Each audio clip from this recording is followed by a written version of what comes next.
نحمده ونصلي على رسوله الكريم اما بعد فاعوذ بالله من الشيطان الرجيم بسم الله الرحمن الرحيم سبحان الذي اسرى بعبده ليلا من المسجد الحرام الى المسجد الاقصى الذي باركنا حوله لنريه من آياتنا انه هو السميع البصير صدق اللہ مولانا العلی العظیم۔ اس مہینے کے بارے میں ایک تو نبی کریم صلی اللہ علیہ وسلم سے صحیح حدیث میں یہ دعا منقول ہے کہ آپ اس کے شروع میں دعا فرمایا کرتے تھے، اللہم بارک لنا فی رجب و شعبان وبلغنا رمضان، اے اللہ رجب اور شعبان میں ہمیں برکت عطا فرما اور ہمیں رمضان تک پہنچا۔ اور دوسری بات مشہور یہ ہے کہ نبی کریم صلی اللہ علیہ وسلم کو رجب کی 27ویں رات کو معراج ہوئی ہے۔ معراج ہونا تو برحق ہے، اور 25 صحابہ کرام سے ایسی حدیث اور روایات منقول ہیں جن میں ان صحابہ کرام نے حضرت صلی اللہ علیہ وسلم کے معراج کا ذکر فرمایا۔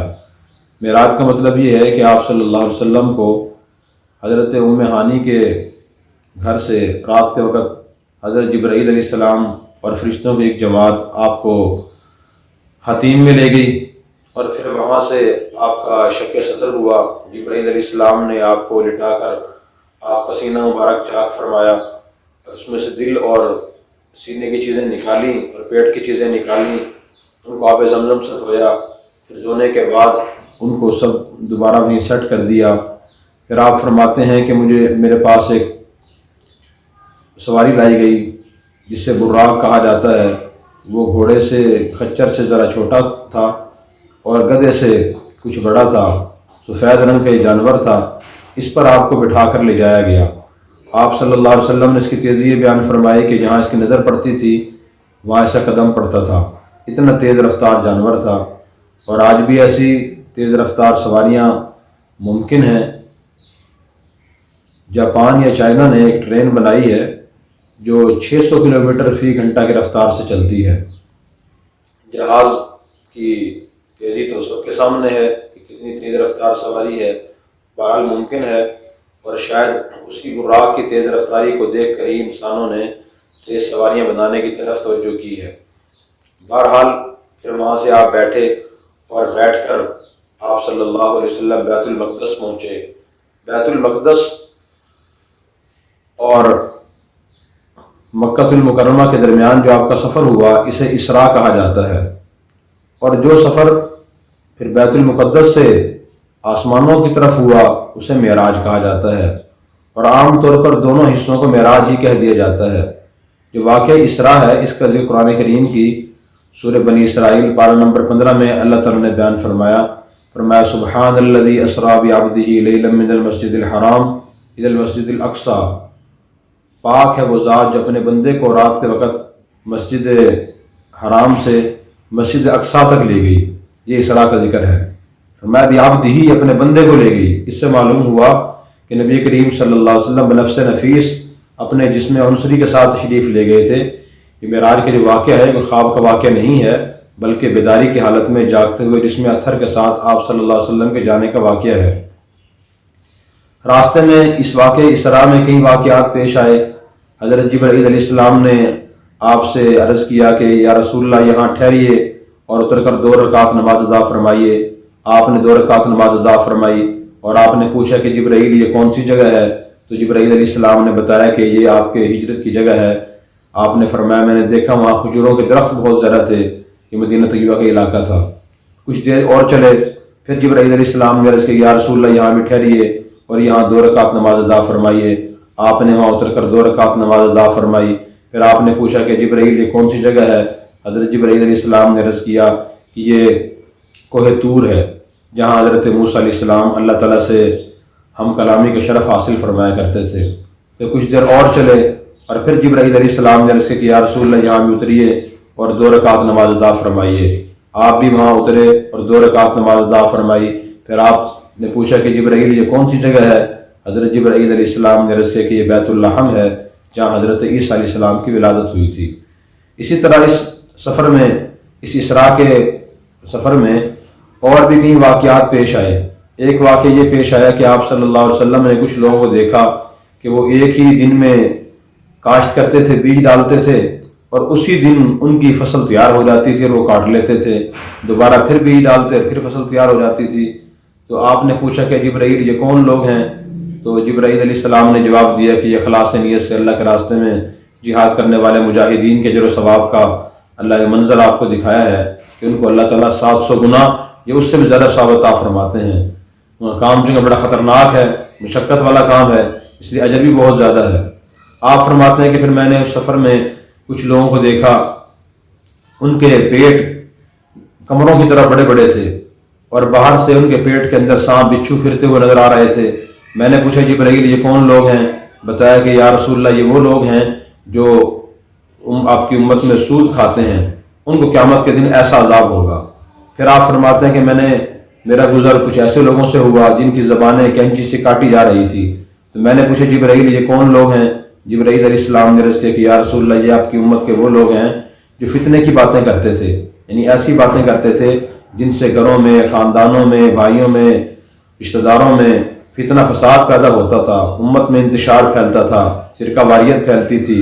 یہ وہ لوگ ہیں، ان کو یہ سزا دی جائے گی۔ تو یہ واقعہ ہمارے لیے بڑا اہم ہے۔ آج اکثر لوگ بولتے سوچتے نہیں ہیں کہ اس بات سے فتنہ فساد پیدا ہوگا یا کوئی فائدہ ہوگا۔ اسی لیے شریعت نے سچا عیب بیان کرنے کی بلا ضرورت ممانعت فرما دی۔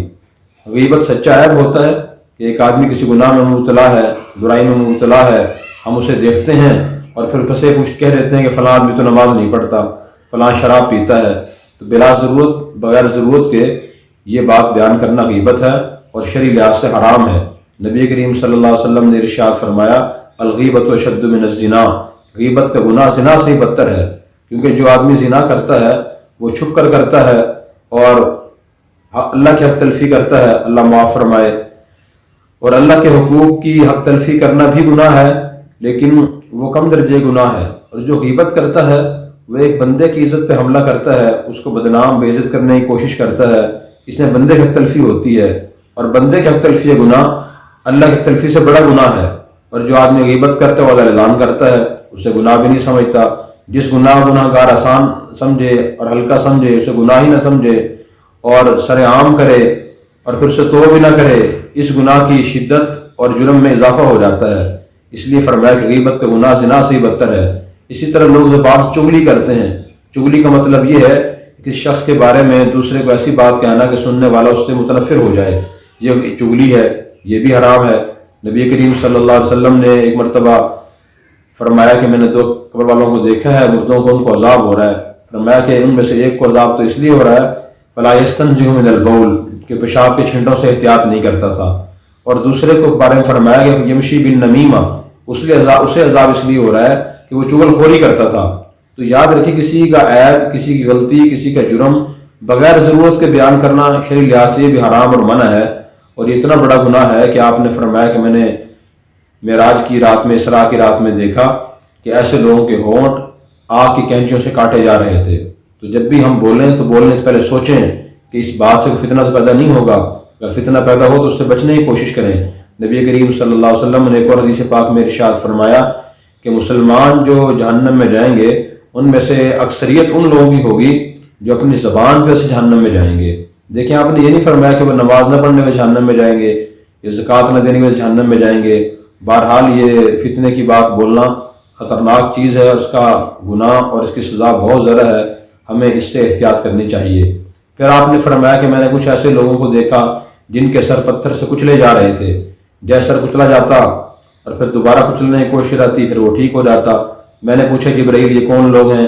تو جبرائیل علیہ السلام نے جواب دیا کہ یہ آپ کی امت کے بے نمازی لوگ ہیں جو نماز ادا نہیں کرتے تھے، اور نماز کے وقت ان کے سر وزنی اور بوجھل ہو جایا کرتے تھے، یہ اٹھنے کی ہمت نہیں کرتے تھے۔ پھر آپ فرماتے ہیں کہ میں نے ایک تنور دیکھا، اس تنور کے اندر کچھ عورتیں تھیں اور جیسے آگ کی لپٹیں کبھی اوپر آتی ہیں کبھی نیچے چلی جاتی ہیں، تو وہ عورتیں تنور کے اندر کبھی اوپر ہوتی تھی کبھی نیچے آتی تھیں۔ میں نے پوچھا جبرائیل یہ کون عورتیں ہیں؟ تو انہوں نے بتایا کہ یہ وہ عورتیں جو دنیا بدکاری کرتی تھیں اور بدکاری کرنے کے لیے بنتی سنورتی تھیں، زیب و زینت اور میک اپ کیا کرتی تھی۔ میں نے پھر دیکھا کچھ لوگوں کو دیکھا کہ وہ چل رہے تھے، اور جہنم کا جو درخت زقوم، قرآن کریم میں اس کا تذکرہ ہے، ان شجرۃ الزقوم طعام الاسیم، کے زقوم کا درخت